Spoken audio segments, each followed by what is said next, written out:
नमस्कार मित्रांनो. आपण माहितीचा अधिकार अधिनियम आहे तो पाहिला आहे, तो संपला आहे.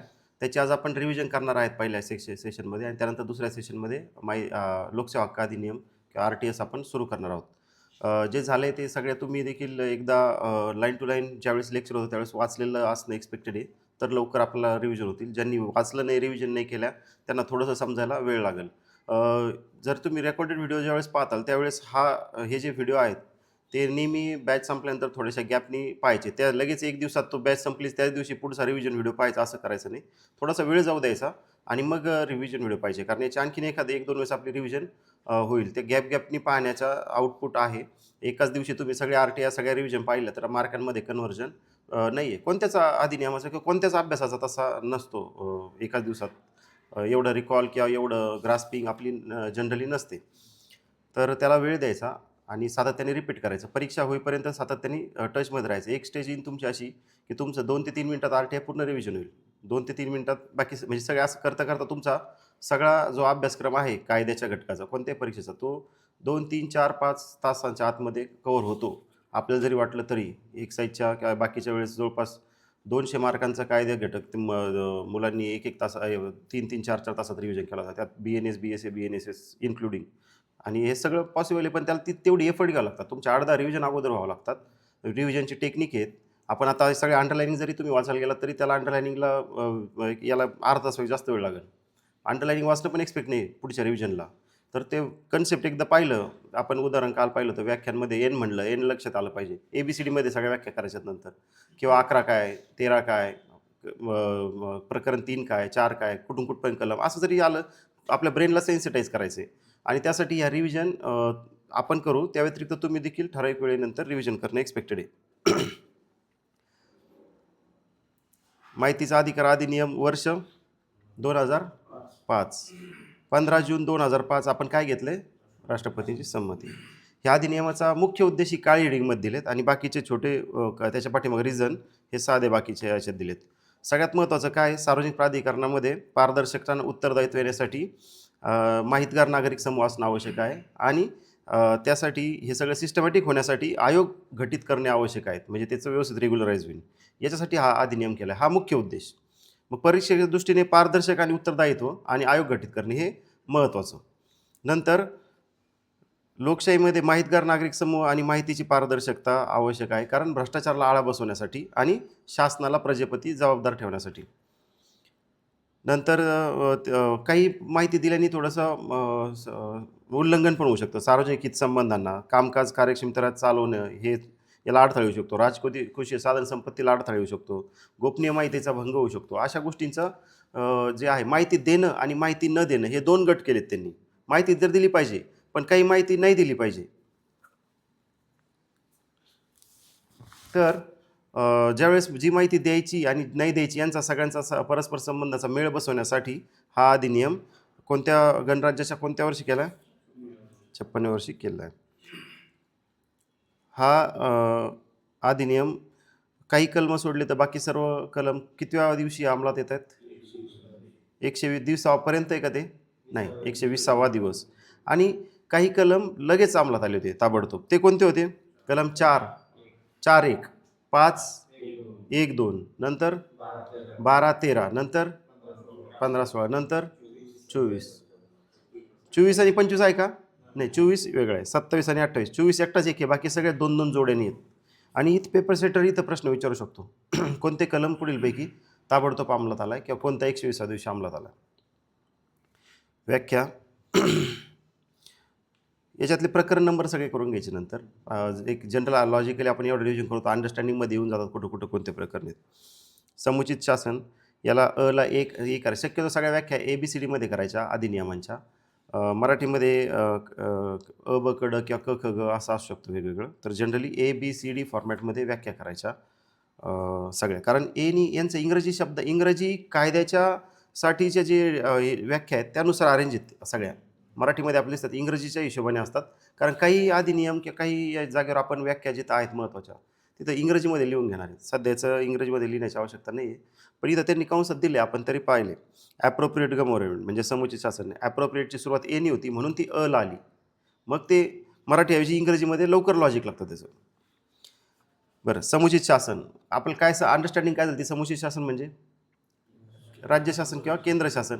युनियन टेरिटरीच्या बाबतीत केंद्र शासन हे सगळे शासन असेल, त्यांच्या मालकीच्या अंतर्गत असलेले, त्यांच्याकडून वित्त पुरवठा करण्यात आलेले जे काही बाकी संस्था असतील वगैरे वगैरे ते सगळ्या समुचित शासनमध्ये आहेत. नंतर केंद्रीय माहिती आयोग पाहिला, त्याचा कलम 12(1) आणि आयुक्त 12(3) हे पाहिलं. याच्या संदर्भात आपण काल रिव्हिजन करताना राज्याचं पण घेतलं होतं. नंतर केंद्रीय जनमाहिती अधिकारी पाहिला 5(1) आणि सहाय्यक अधिकारी 5(2) मध्ये पाहिलं. मग राज्याचं देखील याच्यातच आहे का? 5 मध्येच आहेत. सक्षम प्राधिकारी पाहिले, ते आपण एकूण किती पाहिले? 5. हे सगळे महत्त्वाचे आहेत. याचा उल्लेख या अधिनियममध्ये सगळ्यात शेवटी आला होता, कलम 27 असा काहीतरी होता. किती होता कलम तो एकदा पहा बरं, कारण तो कलम नॅचरली थोडासा महत्त्वाचा येतो. हां, तर तो जो 28 कलम म्हणजे हे त्या पेपर सेटरसाठी ते नोट करणार तो, की तुम्हाला तो डिफरन्स लक्षात आला आहे का, तिथं 28 कलम काहीतरी वेगळा आहे. मग आपण याच्यात पाहिलं लोकसभेचे, विधानसभेचे अध्यक्ष किंवा राज्यसभे, विधान परिषद यांचे सभापती हे सगळे सक्षम प्राधिकारीमध्ये येतात. भारताचे मुख्य न्यायमूर्ती, उच्च न्यायालयाचे मुख्य न्यायमूर्ती, अन्य प्राधिकरणांच्या बाबतीत राज्यघटनेच्या अंतर्गत राष्ट्रपती किंवा राज्यपाल आणि अनुच्छेद 239चे प्रशासक यांनी काय हे सक्षम प्राधिकारी. आणि तिकडे 28ला काय पाहिलं होतं, सक्षम प्राधिकारी त्यांच्या अंतर्गतच्या यासाठी ते नियम बनवू शकतात. लोकसभेसाठी त्यांचे जे अध्यक्ष असतील ते त्यांचे नियम बनवतील, उच्च न्यायालय त्यांचे सर्वोच्च ते मुख्य न्यायमूर्ती नियम बनवतील तिथले ते. मध्ये माहिती पाहिली, एफमध्ये त्याच्यामध्ये माहिती खूप सगळे कंटेंट आहेत, एकदा वाचणं एक्सपेक्टेड आहे.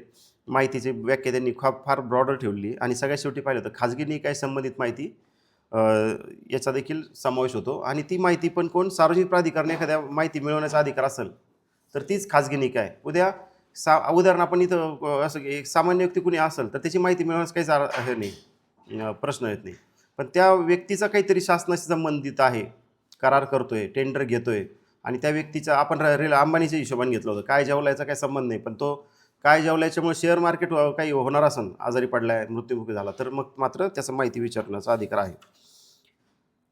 सार्वजनिक प्राधिकरण मध्ये पाहिलं होतं तर संविधानाद्वारे राज्याच्या किंवा केंद्राच्या कायद्याद्वारे किंवा समुचित शासनाने एखाद्या अधिसूचना काढल्याद्वारे एखादं प्राधिकरण निकाय किंवा स्वराज्य संस्था जर स्थापित होत असेल तर तिला सार्वजनिक प्राधिकरण म्हणलं जाईल. तसंच ती एखादी संस्था जी शासनाची पूर्ण मालकीची आहे आणि तिला अर्थसहाय्य देतं. तसंच एखादी अशासकीय संघटना ज्याला मोठ्या प्रमाणात वित्त पुरवठा केला जातो, हे देखील सार्वजनिक प्राधिकरणच्या व्याख्येत येतात.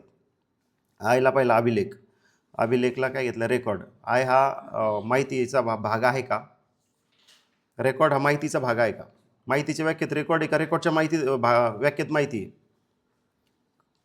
रेकॉर्ड माहिती मोठं की रेकॉर्ड मोठं, माहिती मोठं. माहितीचा एक भाग रेकॉर्ड आहे आणि रेकॉर्डचं त्यांनी थोडंसं सविस्तर वर्णन केलं, जे की जरा ऑड आहे. बाकीच्यांचं नाही केलं, पण फक्त रेकॉर्डच केलं. मग आपल्याला रेकॉर्ड व्यवस्थित एकदा परीक्षेच्या अगोदर तुम्ही वाचणं आवश्यक आहे. प्रश्न कसा येईल माहीत नाही आतमध्ये, पण आला तरी फॅक्च्युअल असेल पूर्णपणे. दस्तवेज, फाईल, प्रतिरूप, मायक्रोफिश किंवा मायक्रोफिल्ममध्ये त्यांची प्रतिमांची नक्कल, मग परावर्तित केलेली असो किंवा नसो. परावर्तित म्हणजे काय घेतलं होतं, एनलार्ज. ते जुने फोटो असायचे त्याच्या मायक्रोफिल्म असायच्या, त्याच्यावरून मी फोटो बनवतोय तर संगणकाद्वारे किंवा अन्य उपायाद्वारे उपलब्ध असले कोणी अन्य साहित्य. माहितीचा अधिकार, या अधिनियमाचं नाव माहितीचा अधिकार आहे. मग माहितीचा अधिकारसाठी कोणती व्याख्या, कोणती कलम, कोणता, किती आहे, 2 ज किंवा जे. ते क ख ग नी पण असू शकतं. मला वाटतं शासकीय कायद्यामध्ये क ख ग नी सर्व आहेत, आपल्याकडं अ ब कडं घेतल्यात. बेटर आहे त्याची इकडे तिकडे कन्फ्युजन व्हायची.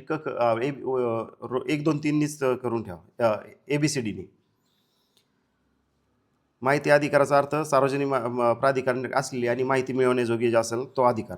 मग आपण काय घेतो, माहिती अधिकारामध्ये आपण त्या दस्तऐवजी एखाद्या कामाची पाहणी करणे, प्रती घेणे, नमुने घेणे, इलेक्ट्रॉनिक असेल तर त्यांचे प्रिंटआउट मिळवणे, हे सगळं आपल्याला माहितीच्या प्रमुख अधिकार आहेत. हे आपण पाहणी करणे, प्रती घेणे, नमुने घेणे, याला गोल केले ना, हे पाहणी केणे पाहणी करणे ही जरा ऑड तरतूद आहे. त्याच्यामुळे हे माहितीचा अधिकारमधल्या 4 जे आहेत ते व्यवस्थित वाचून घ्यायचे, स्पेशली पहिले 3. नंतर राज्य माहिती केला पाहिजे, राज्य माहिती आयोग कलम 15(1) आणि आयुक्त राज्य जो आहे मुख्य माहिती के इतर आयुक्त ते 15-3 सेम तसंच तिकडे 12-1 12-3 होतं. मग ते दोन्ही सारख्या फॉर्मॅटमध्ये आहेत. नंतर राज्य जनमाहिती अधिकारी आणि सहाय्यक जनमाहिती अधिकारी 5-1-5-2 त्रयस्थ पक्ष एनमध्ये. इथं त्रयस्थ पक्षाला व्याख्या नंबर विचारण्याची शक्यता आहे. आतमध्ये कोणाचा समावेश होतो विचारण्याची शक्यता आहे. माहिती मिळवायची विनंती करणारी नागरिकाव्यतिरिक्त अन्य व्यक्ती असा आहे. त्यामध्ये सार्वजनिक प्राधिकरणाचा समावेश होतो. आपण पाहिलं तर व्यक्तीची व्याख्या पाहिली होती, चित्र काढलं तर व्यक्तीमध्ये नागरिक आणि कंपन्या देखील येऊ शकतात. ते इतर गोष्टी जे कंपन्या असतील त्या कुठेतरी लिगल एंटिटीज आहेत, त्या व्यक्तीच्या व्याख्येत येतात. आणि मग इथं जे आहे त्याचा आपण स्कोप एक व्यवस्थित पाहिला होता. पुढे प्रकरण 2 मध्ये आपण पाहिलं माहितीचा अधिकार आणि सार्वजनिक प्राधिकरणावरील अबंधने. त्यामध्ये सगळ्यात अगोदर कलम 3 पाहिला माहितीचा अधिकार. मग पेपर सेट विचारेल कलम 3 नुसार माहितीचा अधिकार कोणाला आहे? कोणत्याही व्यक्तीला, कोणत्याही नागरिकाला, भारतीय नागरिकांना, सर्व नागरिकांना, असं काहीतरी मुद्दाम कन्फ्युजन करेल. तर तिथं काही भारतीय नागरिक वगैरे नाही म्हटलं, पण सर्व नागरिकांना हा शब्द आहे तसाच घ्या. पेपर सेटर असा कन्फ्यूज नाही करायचा भारतीय आणि परकी नागरिक. सर्व नागरिक म्हणले होते भारतीयच येतो कायद्यांच्या तरतुदीनुसार. 4 मध्ये सार्वजनिक प्राधिकरणांवरील अबंधने. आता इन जनरल अंडरस्टँडिंगमध्ये घ्यायचं. सार्वजनिक प्राधिकरणावरील अबंधने काय आहेत की त्यांनी सगळा जो त्यांच्याकडे डाटा उपलब्ध आहे त्याचा व्यवस्थित रेकॉर्ड अभिलेख तयार करायचे. दुसरं म्हणजे ते कम्प्युटरमध्ये टाकायचे. तिसरं म्हणजे त्यांनी ते नेटवर्कला जोडायचे. सर्व लक्ष आपण ते पाहिलं याच्यात 1 मध्ये पाहिलं ते सगळं. त्या 3 गोष्टी त्यांनी करायच्या. त्या 1 जो आहे तो 3 गोष्टी सांगतात. आणि मग 2 मध्ये सांगतात ते 120 दिवसापर्यंत सर्व काही जे काही असतील त्यांचे कामकाज, सगळ्या पद्धती, सगळं अधिकार करतोय कोणाचे काय, त्याचं सगळं काय करायचं आहे रेकॉर्ड काढायचा. आणि तो काय करायचा प्रसिद्ध करायचा. पुढच्या पानावर पाहिलं आपण सगळा रेकॉर्ड. त्यांच्याकडे काय काम चालतं तुमचं, तुमच्याकडे काय रेकॉर्ड आहे, सगळं जेवढं शक्य आहे तेवढं सगळं प्रसिद्ध करायचं. आणि नंतर प्रत्येक वर्षी त्याचं प्रकाशन करायचं, नंतर अद्ययावत करायचं. हे देखील त्यांनी तरतुदी केल्यात. हे एक जनरल 4 कलम 4 वर प्रश्न हा जनरल अंडरस्टँडिंग येणार आहे. फॅक्च्युअल जसं आपण पाहिला वरचा किंवा व्याख्यांचा माहिती किंवा इतर जे आहेत माहिती अधिकार अशी जी व्याख्या आहेत त्याचा कसा एकदम टू द पॉईंट येणार, तसा याचा नाही येणार. याचा जनरल प्रश्न येणार, याचा जनरल अंडरस्टँडिंग पाहिजे तुमचे. आणि याचा हा प्रश्न जर 4 वरचे आले तर प्रश्न टॅकल करणं थोडं चॅलेंजिंग राहतं, कारण यातलं अंडरस्टँडिंग झालं तरच हे सुटते. कारण तसं पाठ वाचायला तर सगळे नियमपुस्तिका यांनी प्राधिकरणाने करायचं की नाही एखादी, हा प्रश्न असे अनेक प्रश्न विचारू शकतात. पण ते सगळे प्रश्न आपल्याला प्रॅक्टिकली सगळे पाठ नाही करू शकत, पण लॉजिक ठेवू शकतो. त्यांनी नागरिकांना जी माहिती द्यायची ते सर्व अभिलेख तयार करायचे, डिजिटाईज करायचे आणि नेटवर्कला जोडायचे, कारण नेटवर्कला जोडलं सगळ्यांना अवेलेबल होतील. मग नंतर आपण पाहिलं क मध्ये सर्व वस्तुस्थिती, महत्त्वाची धोरणे आखताना वगैरे सर्व प्रसिद्ध करेल. निर्णयाचे जे काही निर्णय घ्यायचे त्याचे बाधित व्यक्तींना कळविल. स्वतःहून माहिती देण्यास सतत प्रयत्नशील राहतील. हे जनरल झाल्या. लोकांना सहज उपत होईल अशा स्वरूपात माहिती ठेवायची. त्यामध्ये प्रसारित पुन्हा एक महत्त्वाचं आहे. प्रसारितमध्ये असं सगळं सूचना फलक वगैरे वगैरे कळवणे आणि त्यात कोणत्याही सार्वजनिक प्राधिकरणाच्या कार्याची पाहणी करणे याचा करू देणे असा त्यात आहे. त्यात त्याचा इन्क्लूड आहे त्या प्रसारित करण्यामध्ये. आणि ही जर ऑड तरतुदी आपण त्याला लॉजिक घेतलं होतं की कार्यालयात गेल्याशिवाय काय प्रसिद्ध केलं आहे ते आपल्याला प्रसारित केलं आहे ते कळणार कसं. 5 मध्ये जनमाहिती अधिकाऱ्यांना पद निर्देशित करणं पाहिलं. जनमाहिती अधिकाऱ्यांना ते जो सार्वजनिक प्राधिकरण असेल तो पद निर्देशित करेल किती दिवसाच्या आत, 100 दिवसाच्या आत. मग 1 मध्ये होता, 1 मध्ये कोणाला पद निर्देशित करतायत, माहिती अधिकारी जो आपण जे केंद्रीय आणि राज्य जनमाहिती अधिकारी. आणि 2 मध्ये कोणाला करतायत, सहाय्यक जनमाहिती. आपण दोघांनाही 100 वर काल कदाचित रिव्हिजन करताना हे झालं. पहिला जो आहे तो 100 दिवसात करायचा आहे आणि दुसरा जो आहे तो देखील 100 दिवसात करायचा आहे. काल मला वाटतं चुकून मी 100 दिवस असं म्हटलं नव्हतं, लक्षात नाही. पण पहिल्या लाईनला एंडिंगला बघा 2च्या 100 दिवसांच्या त्याला देखील दोघांनाही 100 दिवसाच्या आत पद निर्देशित करायचे. म्हणजे त्या शासनाला सांगायचं हे व्यक्ती आहेत, हे जनमाहिती अधिकारी आहेत, हे सहाय्यक माहिती अधिकारी आहेत, हा त्यांचा अर्थ. सहाय्यक माहिती अधिकारी काय करतोय, अर्ज स्वीकारणे आणि पाठविणे. तो माहिती देतोय का, नाही. माहिती देणारा कोण आहे, वरती माहिती अधिकारी, जनमाहिती अधिकारी. आपण क्विकली करण्यासाठी माहिती अधिकारी, सहाय्यक माहिती अधिकारी असं आपण बोली भाषेत आपण पटपट म्हणायचं. आता जर सहाय्यक माहिती अधिकाऱ्याला जर अर्ज केला तर RTI जनरली किती दिवसात आपल्याला उत्तर द्यायचे, जनरल कलम 7.1 कलम 7.1 लक्षात 7.1 मध्ये सांगितलंय की 30 दिवसात माहिती अधिकार, जनरल बेसिक तरतूद ती आहे 7.1 नुसार की 30 दिवसात माहिती अधिकाराचं निर्णय घ्यायचा, ठीक आहे, निकाल लावायचा आहे. आता जर समजा मी अर्ज सहाय्यक जनमाहिती अधिकाऱ्याकडे केला असेल तर त्याला अधिकतम वाढीव कालावधी किती दिवसात मिळतोय, 5 दिवसाचा. ही तरतूद इथं दिली होती. नंतर माहिती अधिकारी त्या विनंतीवर कारवाई करेल, आवश्यक वाटेल ते सहाय्य करेल आणि तो कोणत्याही अधिकाऱ्याचं जर सहाय्य घेत असेल तर दुसरा अधिकारी त्याला काय पकडलं जाईल, माहिती अधिकारी असल्याप्रमाणे घेईल. आपण उदाहरण घेतलं तर एखादा इंजिनियर असेल एखाद्या PWDचा आणि त्याला तो स्पेशलिस्ट असेल, तो माहिती अधिकारी नाही, पण त्याला विचारलं की साहेब ही माहिती आम्हाला समजत नाही, तुमच्याकडे आहे तर आम्हाला द्या, तर त्यावेळेस तो इंजिनियर माहिती अधिकारी होतो आणि त्यांनी जर नाही दिलं उत्तर तर त्याच्याविरुद्ध आयोगाकडे कंप्लेंट होते किंवा ते प्रोसिजर दुसरी चालू होते. माहिती मिळवण्याकरता विनंती करणे. जो कोणी नागरिक आहे का, माहितीसाठी विनंती कोण करते, नागरिक करताय की व्यक्ती करतायत? व्यक्तीचा अर्थ लक्षात येईल, नागरिकांपेक्षा थोडासा वेगळा आणखीन वाढीव कन्सेप्ट आहे. ज्याला माहितीची इच्छा आहे असा व्यक्ती कोणत्या कोणत्या भाषेत, मराठी, हिंदी, इंग्रजी, राजभाषा. मराठी आहे का त्यात? नाही. अधिनियमामध्ये मराठी नाही आहे. त्याच्या अंतर्गत महाराष्ट्र नियम बनवला असेल, त्यात मराठी सांगितलं असेल. सगळे राज्य केंद्राचा अधिनियम आहे, ते प्रत्येक भाषा नाही तर त्यांना प्रत्येक राज्य मेन्शन करावं लागतं. हिंदी, इंग्रजी, राजभाषा लेखी स्वरूपात किंवा इलेक्ट्रॉनिक साधनांनी विनंती ठराविक फीसह जर आवश्यक असेल तर त्या फीसह ती विनंती केली जाईल. माहिती कोणाकडे केली जाईल? माहिती अधिकाऱ्याकडे आणि सहाय्यक माहिती अधिकाऱ्याकडे, या दोघांकडे विनंती केली जाऊ शकते. आणि ज्यावेळेस एखाद्याने परंतुमध्ये आपण पाहिलं आहे, जर माहिती ही मौखिक केली असेल किंवा तो लिखित स्वरूपात करत नसेल तर त्याला सहाय्य करण्यास किंवा लेखीमध्ये कन्वर्ट करण्यास कोण मदत करणार आहे? सहाय्यक माहिती अधिकारी आणि माहिती अधिकारी, का फक्त माहिती अधिकारी?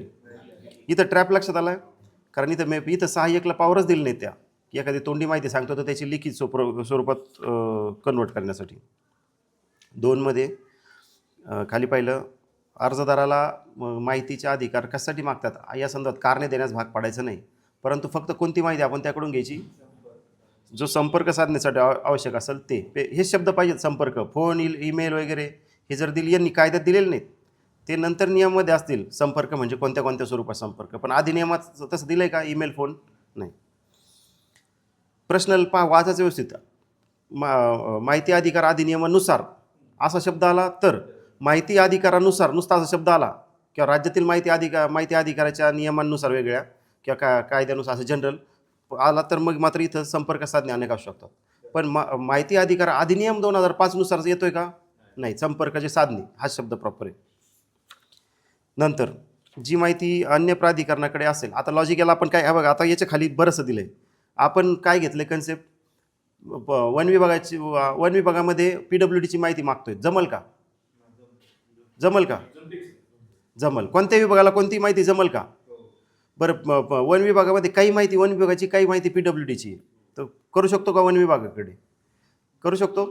आता पूर्ण माहिती वन विभागाची नाहीच आहे, सगळी PWDचीच आहे, तर वन विभागाकडे करू शकतो. हेच सगळे खालचे 2 कन्सेप्ट आहेत. फक्त ज्यावेळेस मी वन विभागाकडे माहिती करतो आणि ते PWD बाबत माहिती असेल तर त्यांनी किती दिवसात अर्ज त्यांनाकडे पाठवायचा आहे?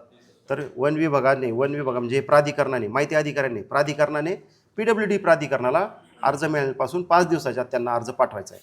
हा 5 दिवसाचा कालावधी माहिती RTI 7.1 नंतर 7.1 नुसार जे आपला 30 दिवसाचा कालावधी त्यामध्ये इन्क्लूड करायचा का प्लस करायचा आहे?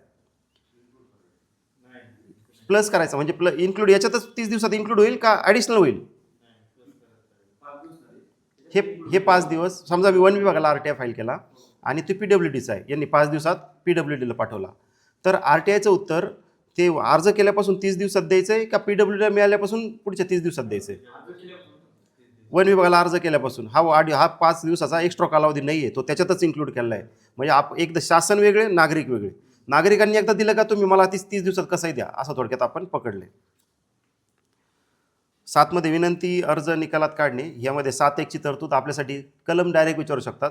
माहिती अधिकाराचा 30 दिवसात देण्यासंदर्भात तरतूद कोणत्या कलमात आहे? कारण 7.1 बऱ्याच जागेवर आलेले, त्याच्यामुळे 7.1 महत्त्वाचं आहे. विनंती अर्ज निकालात काढणे. निकालात काढण्याचे 2 प्रकार, काय?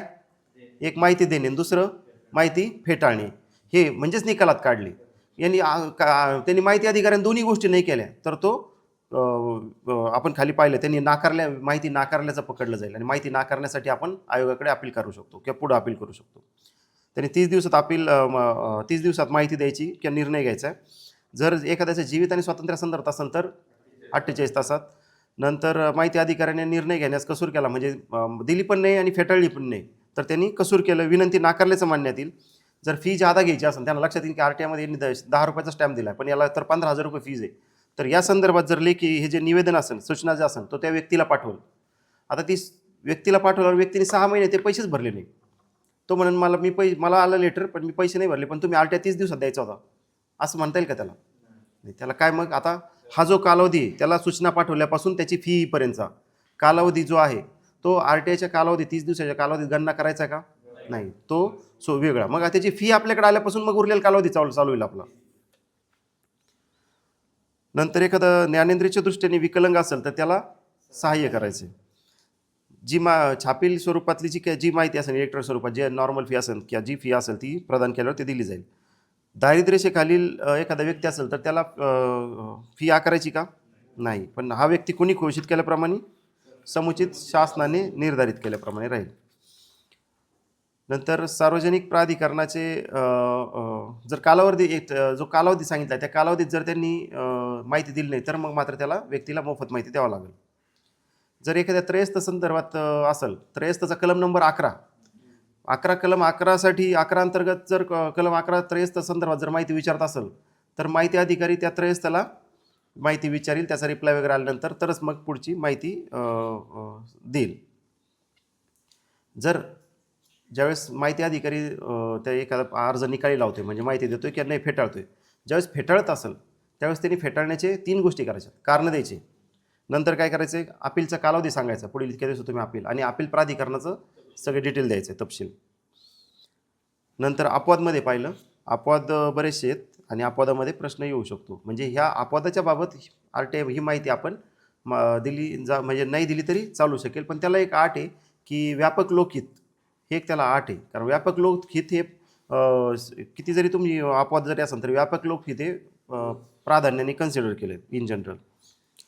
मध्ये पाहिले सार्वभौम एकात्मता, राज्याच्या सुरक्षा, युद्धतंत्र वगैरे वगैरे, ते परकीय राज्यबाद, अपराध चिथवणी, वैज्ञानिक, हे सर्व आलं. ब मध्ये न्यायालयाच्या अवमान किंवा न्यायालयाने मनाई केली असेल तर. क मध्ये आलंय संसदेच्या विधानमंडळाच्या विशेष अधिकाराचा भंग. ड मध्ये वाणिज्य व विश्वासार्थ संदर्भात, त्यामध्ये देखील व्यापक ते लोकहिताच्या दृष्टीने पुन्हा आले. नंतर ई मध्ये विश्वासाश्रित संबंधामुळे एखाद्या व्यक्तीच्या जर त्याला माहिती उपलब्ध होत असेल तर. फ मध्ये विदेशी शासनाकडून विश्वासपूर्वक मिळालेली माहिती. ग मध्ये व्यक्ती जीवितास किंवा शारीरिक सुरक्षेचा धोका, त्याला काय पंतप्रधान घेतलं होतं आपण उदाहरण. नंतर अपराध्यांच्या संदर्भात अटक करणे, तपास करणे, खटला याच्यात अडथळा वगैरे येत असेल तर अशी माहिती दिली जाणं जरुरी नाही, म्हणजे ती अपवाद आहे. नंतर खाली मंत्रिमंडळाचे कागदपत्र वगैरे वगैरे असतील तर त्यांचे विचार विनिमर्श, अभिलेख, आणि खाली आपण एक शेवटी पाहिलं होतं की जी माहिती इरिलिव्हंट आहे, म्हणजे सार्वजनिक कामकाजाशी संबंध अशी काही माहिती नाही, अशी जनरल माहिती काहीतरी विचारली तर अशी माहिती नाही दिली तरी चालू शकेल. परंतु संसदेला आणि विधिमंडळाला जी माहिती दिली जाऊ शकते ती सगळी माहिती RTI मध्ये देणं आवश्यक आहे किंवा दिली जाईल पाहिजे. मग शासकीय गुपिते अधिनियममध्ये जरी काही असेल तरी पण जर ते गुपितापेक्षा जर लोकहित महत्त्वाचं असेल तर लोकहिताला प्राधान्य द्यायचं, आणि मग ती माहिती देण्यास परवानगी देण्यात येईल का पाहण्यास परवानगी देण्यात येईल? गोपनीय अभियानांतर्गत गोपनीय माहिती देण्यास परवानगी का पाहण्यास परवानगी आहे? आपल्याला काय तिथं आपण स्पेसिफिक पाहण्यास घेतलंय, सगळ्यांनी केलंय ना आपण पाहण्यास, त्याला एक स्टार करा तिथं, त्याला पाहण्यास. कारण माहिती देणं आणि माहिती पाहणं याच्यामध्ये वेगळे कन्सेप्ट येते.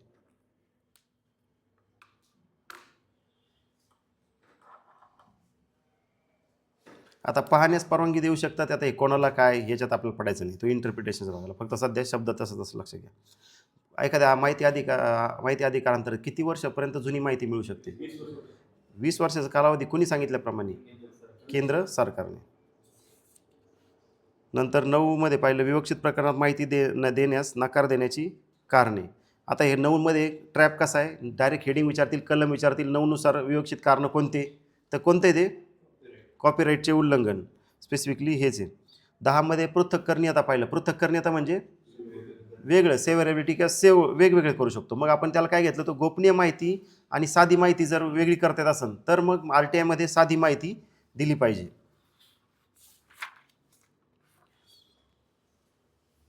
नंतर 11 पाहिलं त्रयस्थ पक्षाची माहिती. कलम 11 विचारणार असते त्रयस्थ पक्ष कोणत्या कलमानुसार, व्याख्येतला 2N हे सगळे राहील.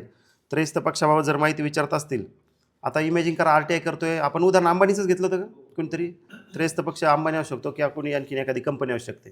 तर त्यांचं मी त्रयस्थ पक्षाला त्याच्या म्हणतो की ह्यांनी काय यांच्या कंपनीचं किंवा अंबानीचं काय जेवला की असं काही उदाहरण घेतलं होतं. तर मी एखादी ते RTI फाईल करतो. तर तेव्हा माहिती अधिकाऱ्यांनी किती दिवसात त्याच्याकडे पाठवायचे? 5 दिवसात किंवा तुमच्याबद्दल असा RTI आलाय, तुम्हाला तुमचं म्हणणं काही मांडायचं असेल, तर त्यांना किती वेळ कालावधी दिलाय मग? तुमचं 10 दिवसात आम्हाला म्हणणं कळवा. आम्ही त्याच्यावर विचार करतो आणि मग त्यानुसार देतो. आणि त्याचं म्हणणं आल्यानंतर देखील माहिती अधिकाऱ्याला वाटलं की ठीक आहे, माहिती देणं आवश्यक आहे, तर तो माहिती देईल. आणि मग माहिती दिल्यानंतर याच्याबाबतचं एक त्याला कळविल ज्या त्रयस्थ पक्षाला. तो नाराज झाला ना, त्याची माहिती दिली गेली. आणि मग त्रयस्थ पक्षाला कळवल्यानंतर त्याला अपीलाचा अधिकार आहे, कोणाकडे अपील करतो हे सगळ्या गोष्टी त्याला कळविल. कारण त्याला अपील आपण पाहिलंय पुढे. त्रयस्थ पक्ष अपील करणार आहे आणि अपिलामध्ये आपण काल जनरल का बरं त्याने अपील करतोय? कारण त्याला उद्या ती माहिती पुढे कोर्टात वगैरे कोणी वापरू नये किंवा त्यासाठी त्याला रेस्ट्रिक्ट करायची, त्यासाठी तो प्रयत्न करणार. मग हा जो RTI जो आहे हा त्रयस्थ पक्षाबाबतीत त्याचा एकूण कालावधी किती दिवसात तो RTI द्यायचा मॅक्सिमम त्रयस्थच्या बाबतीत 30 प्लस 10 दिवस कोणाचे? त्याला रिप्लायचे 10 दिवस ते फक्त ॲड केलेत. एकूण जास्तीत जास्त 40 दिवसात ती माहिती द्यायची. नंतर त्रयस्थ पक्ष अपिलास हक्कदार असेल वगैरे वगैरे. नंतर प्रकरण 3 हा जो होता कलम 3 ते कलम 11 हा माहिती अधिकाराचा क्रक्स आहे. इथले प्रश्न अंडरस्टँडिंग बेसिसच जास्त सुटणार आहेत आणि हे समजले की पुढचा अधिनियम सगळं एकदम फॅक्च्युअल आहे. मग त्याच्यात मग तुला गुंता राहत नाही. तर याला हा जो गुंता व्यवस्थितरित्या आपण समजून सुटसुटीत केलेला आहे आणि तो झाल्यावर मग पुढचे फॅक्च्युअल डाटा आपल्या सगळ्यांना माहीत आहेत. मग प्रकरण 3 आणि प्रकरण 4 केंद्रीय माहिती आयोग आणि राज्य माहिती आयोग. मग राज्य माहिती आयोगचं प्रकरण कोणतं? 4. आणि मग त्याच्यामध्ये 12 मध्ये केंद्रीय माहिती आयोग घटित होतोय. तर 12, 13, 14 हे प्रकरण 3चे आहेत आणि 15, 16, 17 हे प्रकरण 4चे आहेत. मग हे सगळे 12 आणि आपण जर तसं हे जर पाहिले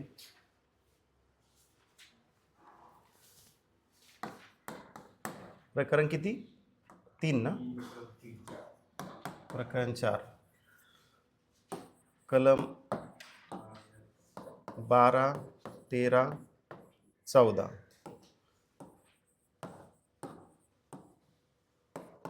15, 16 आणि 17 हे जोड्याने आहेत.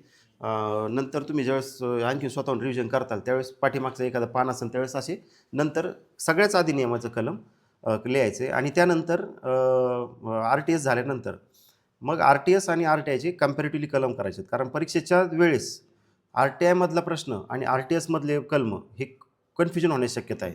कसं होतं जास्त जर अभ्यास जास्त व्यवस्थित झाला ना तर कन्फ्युजन होतात आणि मग ते सोपे जाऊ द्यायचे नाहीत. कारण सेम तिकडं पण आयोग आहेत, तिकडं पण आयुक्त आहेत आणि मग त्यांचे कलम यांचे कलम मग ते कम्पॅरेटिव्हली अरेंज करायचे, पुढं माग करायचे. 12 मध्ये काय आहे? कोण घटित होतोय? केंद्रीय माहिती आयोग. कोण घटित करते त्याला? केंद्र सरकार. त्याच्यामध्ये आयुक्त असतील तर कोण? एक मुख्य माहिती आयुक्त आणि दुसरे सहाय्यक माहिती आयुक्त. सहाय्यक माहिती आयुक्त प्रकार आहे का आपल्याकडं? सहाय्यक माहिती अधिकारी, एक मुख्य माहिती आयुक्त आणि दुसरा नुसता माहिती आयुक्त. ज्यावेळेस मुख्य माहिती आयुक्त शब्द येतो त्यावेळेस तो केंद्राचा, ज्यावेळेस नुसता माहिती आयुक्त येतो तो कोणता? केंद्राचा. राज्याच्या वेळेस त्यांनी काय शब्द वापरलाय? राज्य मुख्य माहिती आयुक्त आणि राज्य माहिती आयुक्त, त्यावेळेस तो राज्याचा. पेपर सेटरी नुसता मुख्य माहिती आयुक्ताचा कलम असा शब्द दिला लगे पटकन लक्षात आलं पाहिजे. मुख्य आयुक्त कोणत्या कलमानुसार? कोणत्या आपण व्याख्येमध्ये पाहिलं होतं कोणत्या कलमानुसार? मुख्य माहिती आयुक्त 12(1) आणि बाकी कोणता दुसरा माहिती आयुक्त इतर 12(2) असं काहीतरी होतं. 1, 2, 3 असं काहीतरी होतं. असंच होतं ना ते व्याख्येमध्ये काहीतरी? आयोग 1ला आणि 3ला आयुक्त त्यांच्या नियुक्त्या. बरं आयोग आता हा जो आयोग आहे हा आयोग पुढील व्यक्तींचा मिळून बनलेला असेल. म्हणजे आयोग एक बॉडी आहे तर त्याच्यामध्ये एक अध्यक्ष जे असतील मुख्य माहिती आयुक्त. मुख्य माहिती आयुक्त हे अध्यक्ष असा शब्द वापरलाय कुठं? नाही आहेत. अध्यक्ष नाही पण त्यांच्याकडे प्रशासकीय कामं आहेत. खाली 4 मध्ये पहिल्या लाईनला आपण पाहिलं होतं त्यांच्याकडं जनरल सर्वसाधारण अधीक्षण संचालन आणि व्यवस्थापन आहे. तर हे जनरल ॲडमिनिस्ट्रेशन आहे त्यांच्याकडं. तर हे जो हा मुख्य माहिती आयुक्त एक आहे आणि कितीपर्यंत बाकीचे आयुक्त आहेत? माहिती आयुक्त 10. एकूण मिळून जास्तीत जास्त 11पर्यंत माहिती आयुक्त आहेत. मात्र मुख्य माहिती आयुक्त हा अध्यक्ष नाही त्यांचा, तिथं कुठं अध्यक्ष असा शब्द नाही, पण त्याच्याकडे प्रशासकीय नियंत्रण दिलं आहे. पण तो ठरवत नाही तुम्ही काय काम करा, तुम्ही काय म्हणजे असं एक असं तुम्ही असंच करा, तुम्ही असंच करा असं नाही. त्यांच्यातल्या इंटरनल थोडे थोडे छोट्या गोष्टी ते मॅनेज करत असणार आहे. त्याच्याबाबत ते नियम सांगितले असतील किंवा एखादा नियमच सांगितला असेल केंद्राचे किंवा राज्याचा, हा मुख्य माहिती आयुक्त ह्या यांच्यामधला अध्यक्ष म्हणून असेल आणि त्यांचे कामकाज काय, पण कायद्यामध्ये तसं काही दिलेलं नाही. हा एक मुख्य माहिती आयुक्त आणि इतर माहिती आयुक्त, केंद्रीय माहिती आयुक्त.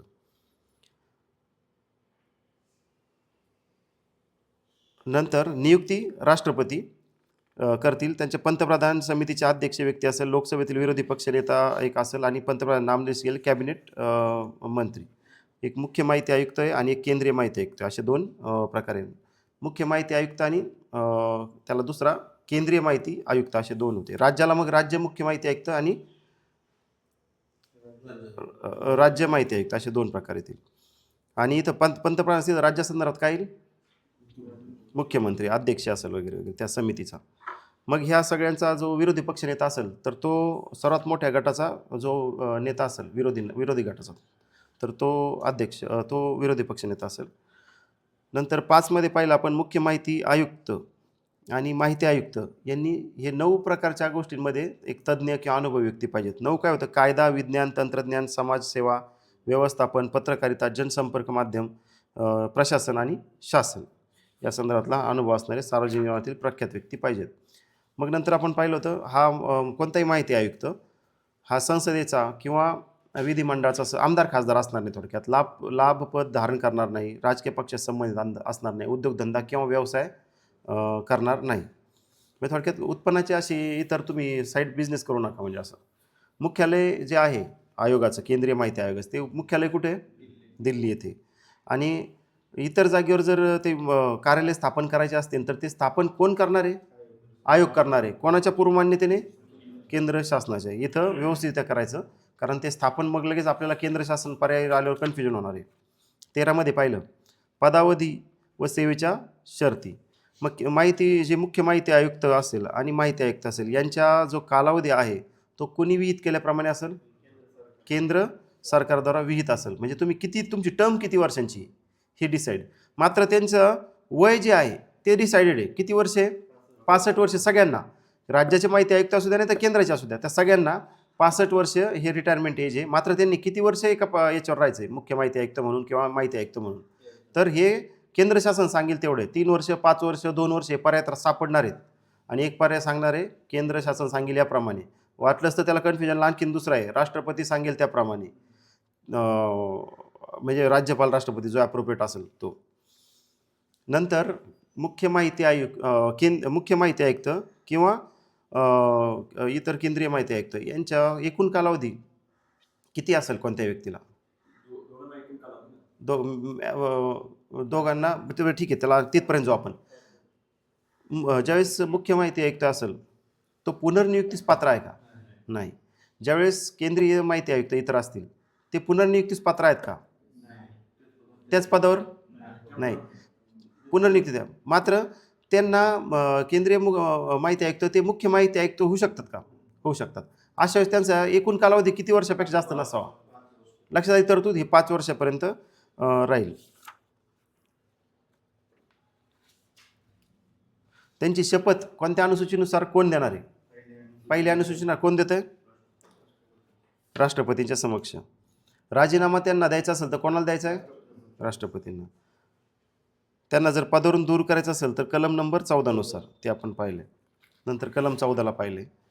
त्यांना जर राष्ट्रपती पदावरून दूर करू शकतात, परंतु कोणाची चौकशी झाल्यानंतर सर्वोच्च न्यायालयामार्फत त्यांची चौकशी झाल्यानंतर गैरवर्तनाच्या आणि असमर्थतेच्या कारणास्तवच त्यांना फक्त पदावरून दूर केलं जाऊ शकतं. नंतर तोपर्यंत राष्ट्रपती त्यांना निलंबित ठेवू शकतात. हे एक पाहिले, म्हणजे तुम्ही कार्यालयात येऊ नका, तुमच्यावर चौकशी वगैरे चालू आहे अशा बाबतीत. आणि जर मुख्य माहिती आयुक्त की आयुक्तास जर नादार ठरवलं, नैतिक अधपतन असेल, अपराधाबाबत दोषी असतील, इतर कोणत्याही वेतनी काम करत असतील, राष्ट्रपतीच्या मते मानसिक शारीरिक विकलता असेल, आर्थिक हितसंबंध असतील तर राष्ट्रपती त्याला त्याच्या पदावरून दूर करू शकतो. हे आणि हे 3 एक फक्त लक्ष मग वेधतो तुमचं. 14.1 आणि 14.3 इंडिपेंडंट आहेत. 14.1 मध्ये सर्वोच्च न्यायालयाची वगैरे वगैरे कमिटी बसेल, चौकशी होईल. 3मध्ये 14(3)मध्ये ती जरुरी नाही. 14(3)मध्ये राष्ट्रपती डायरेक्ट करतोय. इथं सर्वोच्च न्यायालयाची इन्क्वायरी नाही होते. पण ह्या टेक्निकॅलिटीमध्ये नाही जायचं, आपला पेपर सेटर तितक्या खोलात नाही जाणार आहे. म्हणजे 3ची हेडिंग बघा ना, पोट कलम 1मध्ये काही अंतर्भूत असले तरी मुख्य आयुक्तास वगैरे आयुक्तास सगळ्यात शेवटी राष्ट्रपती त्याला त्याच्या पदावरून दूर करेल या कारणास्तव. पण असं इंटरप्रिटेशनमध्ये पेपर सेटर विचारणार नाही. जे आहेत ते आपलं फॅक्च्युअल विचारणार. नादार, ऐदिक पतन वगैरे हे जे 5-6 कारणं आहेत ते. आणि तो जर एखाद्या कंपनीचा, जी अशी कंपनीची शासनाची बरोबर भागीदारी करते, काहीतरी काम करते आणि ती नफ्यात आहे, तर अशा वेळेस त्यांनी काय केलं असं समजलं जाईल? असमर्थता की गैरवर्तनाबद्दल दोषी असल्याचे मानले जाईल. मग एखादा आयुक्त, माहिती आयुक्त, हा अशा एका कंपनीत आहे जे भारताबरोबर करार करते, त्याला कंपनीची एकदम शेअरची व्हॅल्यू ₹1000 डायरेक्ट 5,000 जाते. त्यांनी नफा कमवला. तो शेअर होल्डर होता आणि त्याला नफा मिळाला त्याला. तर अशा वेळेस त्याला इथं गैरवर्तनामध्ये इन्क्लूड आहे का तो? तर अशा वेळेस तो इन्क्लूड आहे. त्यांनी स्वतःने ज्यावेळेस तो हे या पदावर जाईल त्यावेळेस सगळ्या कंपन्यांचे शेअर विकून वगैरे मोकळं व्हायचं, ते अगोदरच, जॉईनिंगच्या अगोदर. सेम तरतुदी सगळ्या राज्य माहिती आयोगाच्या संदर्भात देखील आहेत. त्यामध्ये सुरुवातीला राज्य शासन पाहिले. राज्य शासन माहिती आयोग घटित करेल. तिकडं कोण घटित करत होतं? केंद्र शासन. हा राज्य माहिती आयोग पुढील व्यक्तींचा मिळून बनला असेल. राज्य मुख्य माहिती आयुक्त आणि 10पेक्षा अधिक नसतील तसे राज्यातील राज्य माहिती आयुक्त. नंतर त्यांची नियुक्ती राज्यपाल करेल. मुख्यमंत्री अध्यक्षीय. विधानसभेतील विरोधी पक्षनेता. मुख्यमंत्र्यांनी नामनिर्देश करायचा एक कॅबिनेट मंत्री. नंतर विरोधी पक्षामध्ये सर्वात मोठ्या गटाचा अधिक संचालन व्यवस्थापन राज्य मुख्य माहिती आयुक्ताकडे, आयोगाकडे. राज्य मुख्य माहिती हे मराठीमधलं आयोगाचे आयुक्त पाहिजे होतं ते 4मध्ये 15च्या 4मध्ये.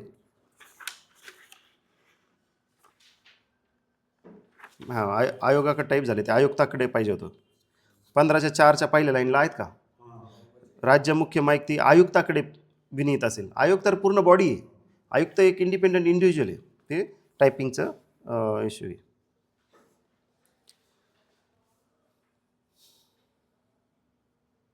नंतर हे जे 5मध्ये पाहिले, हे सगळे 9 विभागात स्पेशलिस्ट पाहिजेत किंवा त्यांच्या अनुभवी आणि नामांकित व्यक्ती पाहिजेत. त्यांना कोणताही आमदार खासदार होणार नाही, लाभाचे पद धारण करता येणार नाही, एखादा उद्योग किंवा व्यवसाय चालवता येणार नाही. हे 6मध्ये पाहिले. मग राज्य माहिती आयोगाचे मुख्यालय मुंबई येथे आहे, मग मुंबई येथे पाहिजे असं अधिनियममध्ये नाही सांगितलं. ते सांगितले की राज्य शासन राजपत्रात निर्देश केलेला अशा ठिकाणी असेल. 16मध्ये पाहिले पदावधी व सेवेच्या शर्ती. मग याच्यामध्ये पाहिले राज्य माहिती आयुक्त केंद्र सरकारने विहित करण्यात येईल अशा कालावधीसाठी ते पद धारण करेल. इथं राज्य शासन सांगितलंय का? नाही. हे एक ट्रॅप तरतूद आहे. आणि पुनर्नियुक्तीस पात्र असणार नाही, त्याच पदावर पुनर्नियुक्तीस पात्र नाही. मात्र 65 वर्ष त्याची मॅक्सिमम लिमिट आहे. ते वय पूर्ण झाले आपोआप त्याचं पद रिकामं होईल. नंतर राज्य माहिती आयुक्त हा पुनर्नियुक्तीस पात्र नाही, मात्र त्याला मुख्य माहिती आयुक्त होता येतं. मात्र अशा वेळेस एकूण कालावधी किती वर्षांपेक्षा जास्त नसावा? 5 वर्षांपेक्षा जास्त नसावं. 65 वर्ष त्यांचं पद धारण्याचं अप्पर लिमिट. या सगळ्या तरतुदी. नंतर राज्यपालाच्या ही जी त्यांना शपथ दिली जाते ती कोणत्या अनुसूचीनुसार? पहिल्या कोण देणार आहे राज्याच्या बाबत? राज्यपाल देणार आहे. नंतर राजीनामा द्यायचा असेल तर कोणाला उद्देशून? राज्यपालाला उद्देशून.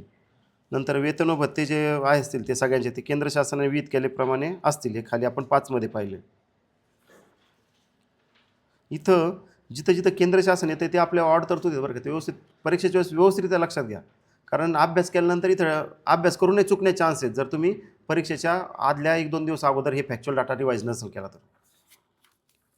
किंवा एकमेकाला डिस्कशन, ज्यावेळेस तुमचं एक 8-10 रिव्हिजन होतील त्यावेळेस एकमेकाला डिस्कशन करून पूर्ण कलम 1 पासून कलम शेवटच्या कलमापर्यंत कायद्याचे जनरल विदाऊट पुस्तक पाहता अंडरस्टँडिंग सांगायची. कलम 1मध्ये सांगितलं, व्याख्या असा सांगितल्यात. त्यानंतर कलम 3 पासून असं 11पर्यंत हे सांगितले. नंतर 12, 13, 14 हे सांगतात. नंतर 15, 16, 17 हे सांगतात. असं लक्षात येतं डिस्कशन. जसं बऱ्यापैकी मी आता कलम जास्त लाईन टू लाईन वाचत नाही, पण आपला बोध सांगतोय. तो बोध जर कळाला ना तर उत्तर चुकत नाही. ते शब्दांमध्ये जायची गरज नाही. फक्त तो आपल्याला प्रश्न काय विचारला आणि आपण त्याला उदाहरण काय घेतलं हे जरी लक्षात आलं ना तरी आपला तिथं बरोबर येणार आहे. 17मध्ये राज्य मुख्य माहिती आयुक्तास किंवा राज्य माहिती आयुक्तास पदावरून दूर करणे. मग पदावरून दूर कोण करणार आहे? राज्यपाल करणार आहे. आणि मग एकमध्ये सांगितलं राज्यपालांनी जर करायचं असेल तर सर्वोच्च इथं काय उच्च न्यायालय का सर्वोच्च न्यायालय? सर्वोच्च न्यायालयाची चौकशी वगैरे झाल्यानंतर त्याच्यानुसार कशासाठी, कोणत्या 2 कारणासाठी? गैरवर्तनाच्या आणि अकार्यक्षमता नाही, असमर्थता. त्या गैरवर्तन आणि असमर्थला पुन्हा गोल करा. कारण हे इथं पेपर सेटर असमर्थ, पेपर महत्त्वाचे 2 शब्द आहेत ते. त्यासाठी ते दूर करू शकतात. आणि जोपर्यंत हे सगळं सर्वोच्च न्यायालयाची चौकशी चालू असेल तोपर्यंत येईपर्यंत राज्यपाल त्यांना निलंबित करू शकतात. नंतर 3मध्ये पाहिलं होतं, वर काही असलं तरी हे जे 5-6 कारणं सांगितली आहेत, नादार, नैतिक अधःपतन, सवेतनपट, मानसिक व शारीरिक विकलता आणि आर्थिक हितसंबंध, हे जर 5 कारणास्तव, 5 आहेत ना, हे 5 कारणास्तव राज्यपाल त्यांना पदावरून दूर करू शकतो.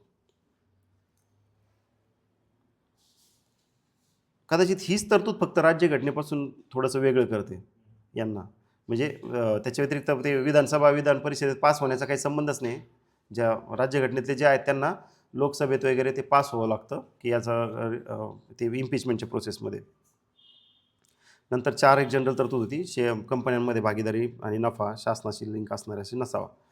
प्रकरण 5मध्ये पाहिलं, माहिती आयोगांचे अधिकार, कार्य, अपील व शास्ती. त्यामध्ये माहिती आयोगांचे अधिकार व कार्यामध्ये पाहिलं, पुढील व्यक्तींकडून तक्रारी स्वीकारणे व चौकशी करणे हे माहिती राज्य किंवा माहिती आयोगाचं, केंद्रीय माहिती आयोग किंवा राज्य माहिती आयोगाचं कर्तव्य आहे. आणि मग पुढील व्यक्ती म्हणजे कोण कोण, की 1 मधली ऑड तरतूद आहे. 1 मधली तरतूद कोण होती? सहाय्यक जनमाहिती अधिकारी. ही फक्त एकसाठी फक्त सहाय्यक आहे. त्या सहाय्यक जनमाहिती अधिकाऱ्याला जो आहे ना दुसऱ्या लाईनला, त्याला गोल करा म्हणजे ते लक्षात येईल. कलम किती होता सहाय्यक जनमाहिती अधिकाऱ्याचा? 5 का 4 का 3? 5-2. कलम 5-2. कलम 5-2 मधला व्यक्ती. मग इथं फक्त सहाय्यक जनमाहिती अधिकाऱ्याच्या बाजूला 5-2 तुम्हाला जर लक्षात येत असं कसं व्यवस्थित अंडरस्टँड झाला असेल तरच 5-2 लिहा बारीक. सहाय्यक जनमाहिती अधिकारी जो आहे दुसऱ्या लाईनला त्याच्या बाजूला म्हणजे रेफरन्स येईल. तो 5-2 म्हणजे तो माहिती अधिकारी आहे का? तो माहिती देतोय का 5-2ला? नाही, त्याला फक्त पुढं पाठवायचं आहे. पण सहाय्यक जनमाहिती अधिकाऱ्याने जर घेतलंच नाही, पुढे पाठवलंच नाही, नुसतंच ठेवलं आहे, पोचच दिली नाही, असं काय असलं त्याच्याविरुद्ध तक्रार जर करायची असेल तरी देखील हेच आयोगाकडे तक्रार होऊ शकते या अंतर्गत. आणि ब क ड हे सगळे कोण आहेत? माहिती अधिकारी. मग माहिती अधिकारी जे आहेत त्यांनी माहिती देण्यास नकार केला, मुदती दिली नाही, अवाजवी फी सांगितली, अपुरी दिशाभूल खोटी माहिती सांगितली, याबाबत जे असेल तर त्या सगळ्या तक्रारी देखील याच्याकडे आयोगाकडे केल्या जाऊ शकतात. ह्या झाल्या तक्रारी केल्यावर व्यक्तींनी. 2मध्ये काय सांगताय? सुमोटो आयोग स्वतःहून दखल घेतोय. आयोग एखाद्या प्रकरणामध्ये चौकशी करण्यासाठी वाजवी कारणे आहेत वगैरे त्याबाबत आयोग त्यावर चौकशी. इथं स्वतःहून करा, आयोग स्वतःहून बाजूला. इथं आयोग स्वतःहून करतोय, वरती कोण करतोय? व्यक्तीच्या तक्रारीवरून.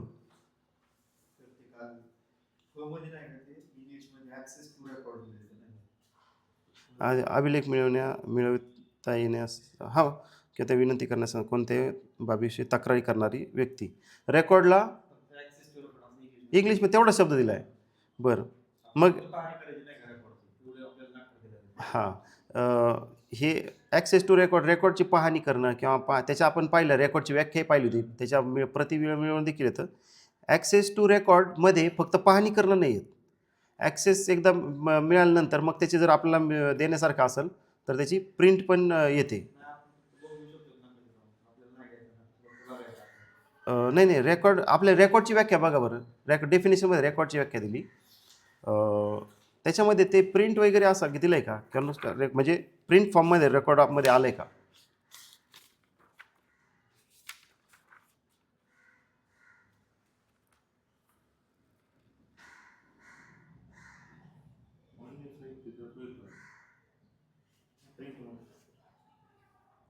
अन्य को तयार केलेले अन्य साहित्य.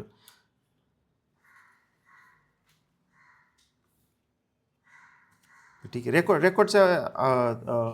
रेकॉर्डचा जो आता समजा एखाद्या डिपार्टमेंट आहे, आपण उदाहरण तुम्ही जे घेतलं आहे एखादे नकाशे, फक्त नकाशेपुरतं नका ठेवू. रेकॉर्डचा बराच मोठा कन्सेप्ट आहे. ॲक्सेस टू रेकॉर्ड म्हणजे रेकॉर्ड मला तिथपर्यंत जाऊ तर द्या, पाहू तर द्या, मला वाटलं त्याची कॉपी तर मिळू द्या. नाहीतर आमच्याकडे रेकॉर्डला आतमध्ये ठेवलं रूममध्ये त्या फिल्म फाडल्यात तर तिथं मला जाऊच देत नाहीत किंवा मला तिथं ॲक्सेस नाही देत तर मी करणार कसं?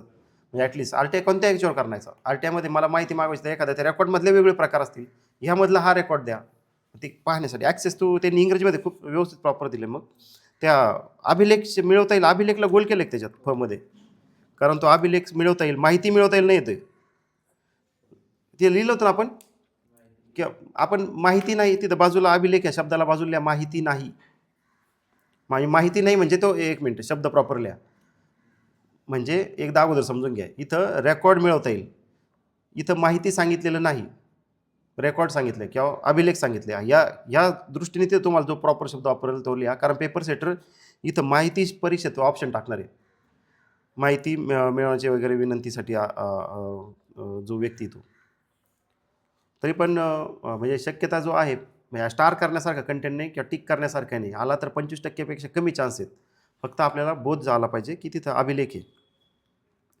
नंतर 2मध्ये झालं. 3मध्ये जो हा आयोग असेल ज्यावेळेस चौकशी करतील त्यावेळेस त्यांच्याकडं अधिकार कोणाचे असतील, दिवाणी न्यायालयाचे न्याय चौकशी करताना अधिकार असतील. तेव्हा त्याच्या अगोदर एक दिवाणी प्रक्रिया संहिता सांगितली 1960, त्याला अंडरलाईन करून ठेवा. CPC ते दिवाणी प्रक्रिया म्हणजे CPC सिव्हिल प्रोसिजर कोड, त्याच्यानुसार जे पॉवर दिलेत दिवाणी न्यायाधीशांना दिवाणी न्यायालयाला तसे ते पॉवर्स आहेत. मग समन्स पाठवून हजर करणे, त्याचे पुरावे घेणे, त्याचे दस्तऐवजाचा शोध घेणे किंवा फरमावणे, साक्षी पुरावा घेणे, या सर्वांचं त्यात माहिती येते. 4मधली एक वेगळी तरतूद होती आणि जी महत्त्वाची होती तसं म्हटलं तर, परीक्षेच्या दृष्टीने पण देखील महत्त्वाची असेल ती.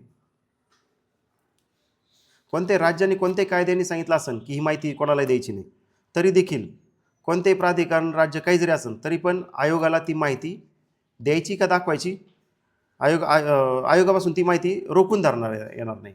आपण त्याला उदाहरण घेतलं होतं NIAचं किंवा रॉचं, त्यांनी बाहेर किती एजंटच्या काय कारवाई केल्या काय नाही, त्यांच्या रेकॉर्डला जर असेल तर ती माहिती बाकी जनतेसाठी नाही, पण मात्र ती आयोगाला दाखवायची त्यांनी कंपल्सरीली. तुम्ही किती सिक्रेट असू द्या, ती माहिती आयोगाला दाखवायची एवढं. मग कारण शेवटी काय करतात काय नाही कोणाला तरी कळायला पाहिजे. उद्या ते काय करतात हे कोणाला सिस्टीमला कळू द्यायचे नाहीत, पंतप्रधानाला नाही कळू द्यायचे, गृहमंत्र्यांना नाही कळू द्यायचे, माहिती कोणाला तरी दाखवलं पाहिजे. मग आयोग हा त्यांना त्याचप्रमाणे ते जर असेल तर पण जबाबदारी आयोगाप्रती त्यांनी ठेवली, कारण आयोग हा नागरिकांना ठराविक त्यातली माहिती देणार आहे म्हणून. अपील 19. अपीलमध्ये आपण माहिती अधिकाऱ्यांकडून व्यथित झाल्यामुळे जर असेल तर अपील किती दिवसात करायचे, 30 दिवसात करायचे. अपील कोणाकडे करायचे, वरिष्ठाकडे. याला आपण त्यांनी शब्द प्रथम नाही, पण आपल्याला समजण्यासाठी आपल्याला प्रथम अपील आहे तो. काल आपण एक छोटा चार्ट केला होता, लक्षात आहे. प्रथम अपील 30 दिवसात आणि नंतर वाढीव कालावधी देखील ते करून घेतलं जाईल. त्रयस्थ पक्ष देखील किती दिवसात, 30 दिवसात. आता दुसरे अपील, ते दुसरे अपील कोणाकडे, माहिती आयोगाकडे. तर ते जे होतं सगळ्यात अगोदर माहिती अधिकारी होता. काल माहिती अधिकारी लिहिलं होता की तर डायरेक्ट अपील केलं तर माहिती अधिकारी माहिती नाकारली तर त्याचं पहिलं अपील वरिष्ठ आणि नंतर आयोग एक आयुक्त आहे, आयोग. आणि याच्यात 30 दिवस आणि इकडं 90 दिवस. आणि निकाल किती वेळात लावायचा यांनी, सगळ्यांनीच लावायचा का 30 ते 45 कालावधीने 30 ते 45 दिवसात यांनी म्हणजे प्रथम अपील असेल त्यांनी ते लावायचे.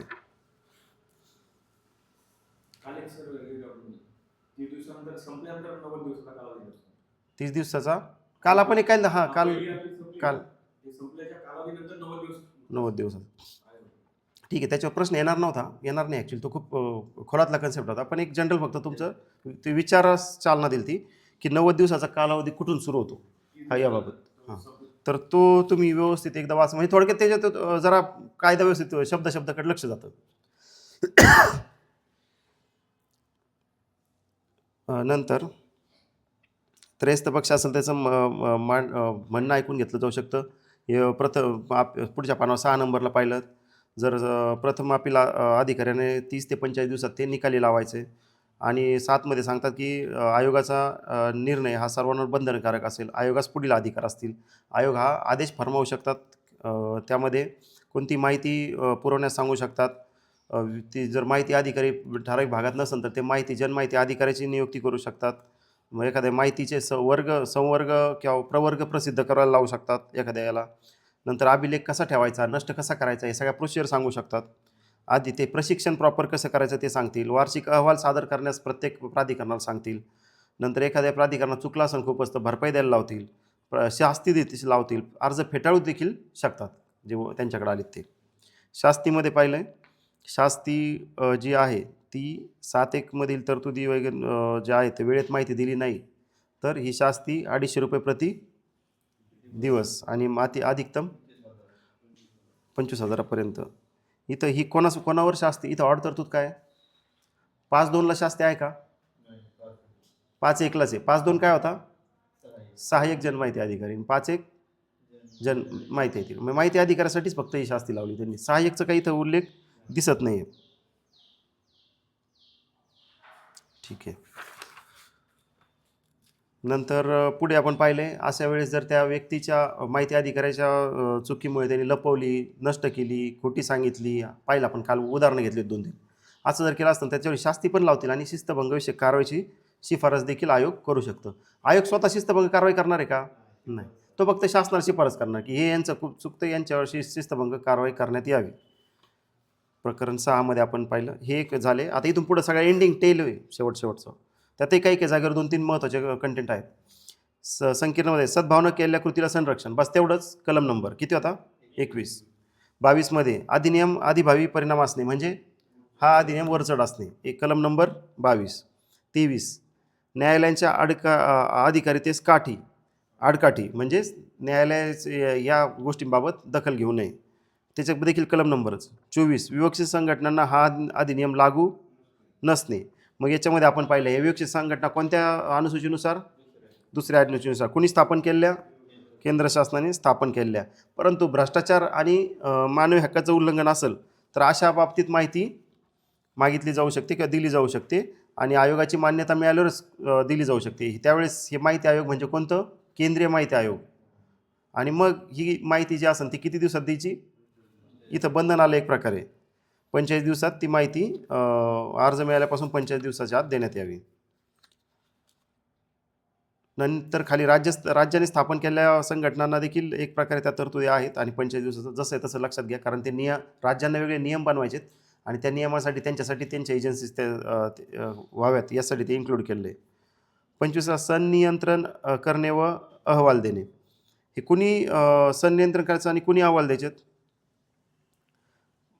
आयोग अहवाल देते. कोणाला देते? त्याच्यावर आयोग एक प्रत समुचित शासनाला पाठविल. स्वतःचा अहवाल जो आहे त्याची एक प्रत समुचित शासन म्हणजे कोणतं? केंद्र आणि राज्य सरकारला जे काही अप्रोप्रिएट आयोग आहे, राज्य माहिती आयोग आणि केंद्र, ते त्यांच्या शासनाला देखील पाठवल. नंतर प्रत्येक मंत्रालय आणि विभाग ही जो काही अहवाल त्यांचा आहे त्याची एक अहवाल तयार करेल आणि तो कोणाला पाठवतील? प्रत्येक आयोग. मग आयोग राज्याला केंद्राला पाठवते आणि वेगवेगळे डिपार्टमेंट पण माहिती, आता आयोगाला माहिती कुठून येणार? स्वतः तर नाही ना. सगळ्या विभागांना माहिती सांगेन की सगळ्या विभागांनी माहिती आम्हाला पाठवा. हे सगळे एकत्र करतील, व्यवस्थित ॲनालिसिस करतील आणि मग ते राज्याला आणि केंद्राला पाठवतील, जे राज्याचा आयोग असेल त्याला. आणि मग त्यामध्ये सगळ्यात द्यायचं आहे किती अर्ज आले, किती निकाल लागले, किती त्यांना दंड लावले, कोणते स्वरूप आहेत, हे सगळं.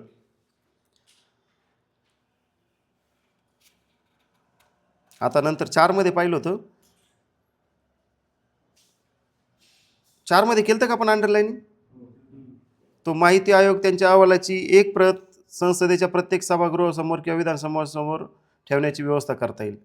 मग एक प्रत केंद्राला आणि राज्याला द्यायची अप्रोप्रिएट जे असेल ते, आणि एक प्रत जे केंद्रीय असेल तर संसदेला आणि राज्य असेल तर विधिमंडळाला देण्यात येईल. त्याचा तिथं चर्चा होईल ना. एवढे RTI फाईल होतात म्हणजे याचा अर्थ शासनाचं काम प्रॉपर नाही चाललं, अधिकारी काम नाही करू राहिले, इतके फाईन झाले तुमच्या अधिकाऱ्यांना. आमदार विचारणार, खासदार विचारणार प्रश्न. अकाउंटेबिलिटी शेवटी डायरेक्ट अकाउंटेबिलिटी तीच आहे ना, नागरिक म्हणजे लोकप्रतिनिधींची. 26 समुचित शासनाने कार्यक्रम तयार करणे. समुचित शासन कलम नंबर व्याख्या 2 एकदा पाहून घ्या. समुचित शासन कारण ती व्याख्या महत्त्वाची समुचित शासन 1 मध्ये. नंतर त्याच्यामध्ये समुचित शासनाला इतर कार्यक्रम तयार करणे, ह्या जनरल तरतुदीत ह्या फक्त एकदाच वाचायच्या होत्या तुम्हाला कधीतरी, किंवा वाचल्या असणं एक्सपेक्टेड आहे.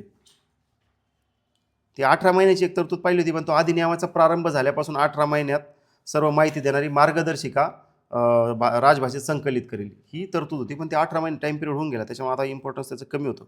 27ला पाहिलं समुचित शासनाचा नियम करण्याचा अधिकार. मग समुचित शासन म्हणजे कोणतं? केंद्र आणि राज्य.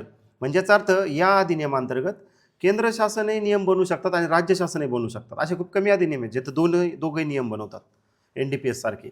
मग आता इथं हा केंद्राचा माहिती अधिकार अधिनियम आहे, आणि मग महाराष्ट्र राज्याचा स्वतःचा माहिती अधिकार अधिनियम आहे का? आणखीन नाही आहे का? माहिती अधिनियम नाही, आपली माहिती नियम आहेत. अधिनियम एकच आहे. त्या केंद्राच्या अधिनियमांतर्गत नियम दोघं जण बनवत आहेत, एक समुचित म्हणजे केंद्र शासन आणि राज्य शासन. राज्य शासनाचा वेगळा सेपरेट माहिती अधिनियम नाही आहे माहितीचा, एकच कॉमन अधिनियम आहे. जसा नार्कोटिक NDPSचा देखील कॉमन अधिनियम आहे, त्याच्या अंतर्गत केंद्र आणि राज्य नियम बनवतं. ओके, राज्याचा वेगळा अधिनियम नाही. म्हणजेच काय, इथल्या जे आयोगाचे जे सांगितले जे आहेत शास्तीचे प्रकार, हा राज्याला देखील बंधनकारक आहेत आणि केंद्राला देखील तेच लावायचे. नाहीतर उद्या राज्य वेगळ्या स्वतःच्या 250 रुपयाची मुद्दाम 150 रुपये ठेवील, 50 रुपये ठेवील, नाहीतर 2500, असं काही करू नये. म्हणून ते एकच आहे. म्हणजे ते लॉजिक फक्त लक्षात घ्या. 28ला सक्षम प्राधिकाऱ्याचा नियम करण्याचा अधिकार. ते सक्षम प्राधिकारीची ती व्याख्या किती होती? 2 नाही, सक्षम प्राधिकारी 2 H होतं का काय होतं? ई होती, ABCD 1 2 3 4, हां ABCD घ्या. 2 E होती ना, ती एक महत्त्वाची. त्याच्यानुसार आपण जे पाहिलेत ते सगळे त्यांच्या एरियासाठी, त्यांच्या क्षेत्रासाठी नियम बनवू शकतात. हा त्याचा आपण लॉजिक घेतलं होतं. मग नियम 29ला पाहिलं, नियम सभागृह समोर ठेवणे. केंद्र सरकार, ते जनरल झालं, इथं येण्याची शक्यताच खूप कमी आहे. 30मध्ये अडचणी दूर करण्याचा अधिकार, हा देखील येण्याची शक्यता कमी आहे. ज्यावेळेस अधिनियम होतो त्यानंतर पुढील 2 वर्षात अडचणी दूर म्हणजे छोटे छोटे दुरुस्त्या असतील. नाहीतर मग काय होतंय, जर त्या नसतं मेन्शन केलं तर प्रत्येक वेळेस ते सुधारण्यासाठी लोकसभेत जा, मग राज्यसभेत जा, आणि मग पास करून मग घ्या, मग सुधारणा होतात. अधिनियमातल्या सुधारणा कशात आपल्याला माहिती आहेत ना, राज्यघटनेत आपण पाहिल्यात. इकडून पास व्हायचं मेजॉरिटी, तिकडून पास, दोन्ही सभागृहात पास झाल्यानंतर राष्ट्रपती सही झाल्यानंतर तो अधिनियम सुधारित झाला आहे असं गृहीत पकडलं जातं, की होतो मग असं. त्याच्यामुळं सुरुवातीचे 2 वर्ष मात्र केंद्र शासन डायरेक्ट त्याला सुधारित करू शकत होतं. असा कोणताही आदेश काढता येणार नाही. म्हणजे पहिल्या 2 वर्षापर्यंत त्यांना कॉमा असे छोटे मोठे दुरुस्त झाले, स्पेलिंग वगैरे असतील तर त्यासाठी काय सुधारणा नाही करायची गरज, कारण लोकसभा आणि राज्यसभेत पास व्हायला वेळ लागतो ना. आणि 31ला निरसन, माहितीचे स्वातंत्र्य अधिनियम 2002 हा निरसित करा. याला स्टार करा. इथं निरसन हा ऑड आहे तरतूद, तिथं प्रश्न येऊ शकतो. आणि मग पुढे अनुसूची पाहिल्या, अनुसूची 1 आणि अनुसूची 2, पहिली प्रतिज्ञापत्र आणि दुसरी अनुसूची संघटना. ह्या सगळ्या एकूण आपण 25-26 संघटना आहेत. जनरल काल एकदम खोलात वाचले होते, IB रॉ वगैरे वगैरे वगैरे. त्यातील कोणते विचारू शकतात. एकदा जस्ट इंडेक्सवर या अधिनियमाच्या. एक जनरल पाहू आपण, इंडेक्स पहिल्यांदाच पाहतोय आपण, आणखी इंडेक्सवर गेलोच नाही. फक्त इंट्रोडक्शन पाहू कसं कसं दिलं, एका जागा अरेंजमेंट आहेत सगळे माहिती अधिकारा. नंतर इंडेक्स काय करायचं आपला, ज्यावेळेस तुमचा अभ्यास होईल बऱ्यापैकी चांगला, आणखीन स्वतःच्या 4-5 रिव्हिजन झाल्यानंतर मग महत्त्वाचा जो डाटा आहे ना, जिथं चुकू शकतात किंवा आपल्याला आवश्यक आहे परीक्षेला येऊ शकतो, तो इथं भरायचा. जसं 30 दिवस, 5 दिवस, 10 दिवस, काय जे काय 40 दिवस, 30 ते 45 दिवस, हेच डाटा अवांतर भरायचं नाही. नाहीतर सगळं ते इथलं एवढं वाचावं लागेल की इथं फक्त 1 मिनिटात वाचून झालं पाहिजे इथं भरलेलं, पण तो सगळा क्रक्स पाहिजे. म्हणजे एकदम फिल्टर करून शेवटी राहिला. मग अगोदर आपण इथं बघा, इंडेक्समध्ये सुरुवातीला नाव, व्याप्ती, प्रारंभ पाहिला, नंतर व्याख्या आहे, नंतर माहितीचा अधिकाराची व्याख्या आहे 3. कलम 4मध्ये सार्वजनिक प्राधिकरणाला आबंधन आहे. 5ला जनमाहिती अधिकाऱ्यांना पद निर्देशित करणे. मग 5.1 आणि 5.2 लक्षात आहे सगळ्यांना. हे वाचतोय आपण, मी वाचतोय, तुम्हाला ते पान दिसतंय का डोळ्यासमोर? म्हणजे आपण जस्ट कलम 3 पाहिलं तर कलम 3 इथं जरी आपली नजर गेली तरी आपल्याला कलम 3 कुठं होतं ना, आपण ते नागरिकांना आहेत असं ते डोळ्यासमोर येतं. कलम 6 माहिती मिळवण्याकरता विनंती करणे. कलम 7 विनंती अर्जाचा निकालात काढणे. त्यातले 2 प्रकार पाहिले निकालात काढणे. 8ला माहिती प्रकट करण्यावर अपवाद बरेचसे आहेत तिथं. 9ला पाहिलं विवक्षित प्रकरणात माहिती देण्यास नकार देण्याची कारणे. काय विवक्षित प्रकरण? कॉपीराईट. 10मध्ये पृथक्करणीयता म्हणजे वेगळी. तिथं काही आपला अंडरलाईनिंग आणि एकदम गोल करण्यासारखा कन्सेप्ट नाही सापडला, पण आपला कन्सेप्ट असा होता वेगळी करण्यासारखी माहिती असेल तर सिक्रेट माहिती नाही आणि साधी माहिती दिली जाऊ शकते. त्रयस्थ पक्षाची माहिती 11 मध्ये ते एक आपण पाहिले. त्रयस्थ पक्ष आणि त्याचे सगळे 40 दिवस वगैरे काय असेल. नंतर 12ला केंद्रीय माहिती आयोग 12ला पाहिला आहे. 13, 14 ह्या त्याच्यातली तरतुदी पाहिल्या. तसंच सेम राज्य माहिती आयोगच्या 15, 16, 17च्या तरतुदी पाहिल्या. राष्ट्रपती वगैरे जे राज्यपाल ते अनुषंगिक जे होतं. प्रकरण 5 मध्ये माहिती आयोगांचे अधिकार व कार्य, अपील व शास्ती पाहिलं. 18 मध्ये माहिती आयोगांचे अधिकार व कार्य पाहिलं. 19ला अपील पाहिलं. अपीलचे प्रथम आणि द्वितीय अपील आहेत हे पाहिले प्रकार. त्याला कालावधी पाहिले. नंतर शास्ती पाहिली. शास्ती किती रुपयापर्यंत होती? 25,000 आणि 250 रुपये प्रतिदिवस या हिशोबाने. कैद होती का? 3 महिने, 6 महिने, 1 आठवडा, 1 दिवस असं काही नव्हतं. नंतर संकीर्णमध्ये पाहिलं. सद्भावने केलेल्या कृतीला संरक्षण, अधिनियमाचा अधिभावी परिणाम, अधिभावी शब्द आला तरी बस होतो. न्यायालयांच्यासाठी अधिकारी तसं आडकाठी. नंतर विवक्षित संघटनांना हा अधिनियम लागू नसणे. ह्या 24 मध्ये पुन्हा आपल्याला कंटेंट सापडलं, कारण तिथं किती अनुसूची होती ती? दुसऱ्या अनुसूचीमध्ये दिली. तर परंतु कोणती माहिती दिली जाऊ शकते? मानवी हक्क आणि भ्रष्टाचाराची. इथं जीविताच्या आणि स्वातंत्र्याच्या हक्काचं नाही आहे. पेपर सेटर टाकणार इथं. ह्या संघटना ज्या आहेत यांनी जीवितांच्या स्वातंत्र्याच्या हक्काची माहिती लगेच देण्यात यावी वगैरे, तिथं नाही. इथं मानवी हक्कांनी काय सांगितलं? भ्रष्टाचारासंदर्भात. नंतर संनियंत्रण करणे, अहवाल देणे त्यांनी सांगितले. समुचित शासनाने कार्यक्रम तयार करणे, समुचित शासनाचा नियम करण्याचा अधिकार, सक्षम प्राधिकाराचा नियम करण्याचा अधिकार. हे सक्षम प्राधिकार फक्त तिकडं इथंच व्याख्या त्यांनी डायरेक्ट इथंच आलेत, मध्ये कुठंच नाही आले. नियम सभा समोर मांडणे, अडचणी दूर करण्याचा अधिकार. अडचणी दूर करण्याचा अधिकार कोणाला आहे? 30 मध्ये केंद्र सरकारला. आणि मग निरसन कोणता अधिनियम झालाय? काय जो काय तो किती वर्ष होतं ते? 2000 का 2002? 2002 जो होता तो अधिनियम व्यवस्थित म्हणजे लक्षात ठेवायचा. तो फॅक्च्युअल डाटा आहे शेवटचा. हे करायचंय आपण. एक इंडेक्स याचा अर्थ आता तुम्हाला ज्यावेळेस तुम्ही मध्ये वाचताल अशी इंडेक्स हळूहळू या अधिनियमाची वाचायला चालू करा, कारण इंडेक्समधून बऱ्याचशा गोष्टी रिकॉल होतात फास्टमध्ये. चालते, आपण इथं थांबू. जरा जेवढी पाहिजे होती तेवढी क्विकली रिव्हिजन नाही झाली. पहिलीच रिव्हिजन होती आपली पूर्ण याची. पण थोडीशी नंतर जसं पुढे जाऊ तसं याची अर्धा तासाच्या आत रिव्हिजन होणं एक्सपेक्टेड आहे, म्हणजे माझ्याकडून. आणि तुमच्या स्वतःकडून ज्यावेळेस तुम्ही 2-4 रिव्हिजन करताल तुमच्याकडून असे मिनिटांमध्ये अधिनियमाचे रिव्हिजन होणं एक्सपेक्टेड आहे. तर आपल्याला परीक्षेच्या आदल्या दिवशी सगळे कायदे नजरेखालून गेले पाहिजेत. चला आपण इथं थांबू. एक 10 मिनिटांचा ब्रेक घेऊ, त्यानंतर पुढील अधिनियम सुरू करू.